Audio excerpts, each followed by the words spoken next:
நல்லா பார்த்துக்கோ. நல்லா பார்த்துக்கிட்டியா? அந்த சூவி என்னை நல்லா பார்த்துக்கோங்க. அந்த சூவி. என் வாழ்க்கையே ஒரு போர்க்களம். போர்க்களம் என்றால் ஒரு என்ன சொல்வது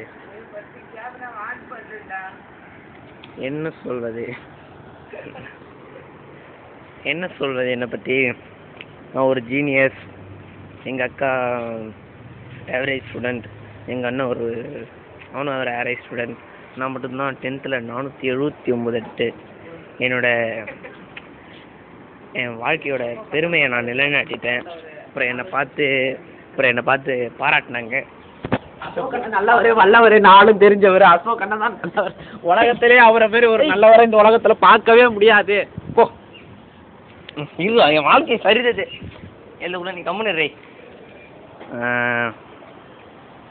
என் குடும்பத்தில் எல்லாருமே காஞ்சனா கொஞ்சம் அந்தளவுக்கு வெறித்தனமாக. காஞ்சனா ஒரு நல்ல அருமையான என்ன சொல்வது. அப்புறம் தமிழ் சினிமா நான் நல்லா பார்ப்பேன். எனக்கு பிடிச்சது விஜய், பிடிக்காதது சூர்யா. மானங்கெட்ட பையன் சூர்யா. அப்புறம் என்ன சொல்வது. அப்புறம் ரஞ்சய், யாசினி எங்கள் எதிர் வீட்டுக்காரராக இருக்கிறார்கள். வேறு என்ன சொல்வது என்னை பற்றி? சரி, மூஞ்ச நல்லா கொஞ்சம் நல்லா பாருங்கள். பார்த்துறீங்களா? இப்படி பாருங்கள், நல்லா பாருங்கள், என் கண்ணு நல்லா பாருங்கள். நான் ஒரு அற்புதமான மாணவன். சரி, ஓகே விடுங்க. இப்போ என்ன பண்ணலான்னா, நான் என்ன பண்ண போகிறேன்னா அசோக்கை கொஞ்சம் ஜூம் பண்ண போகிறேன்.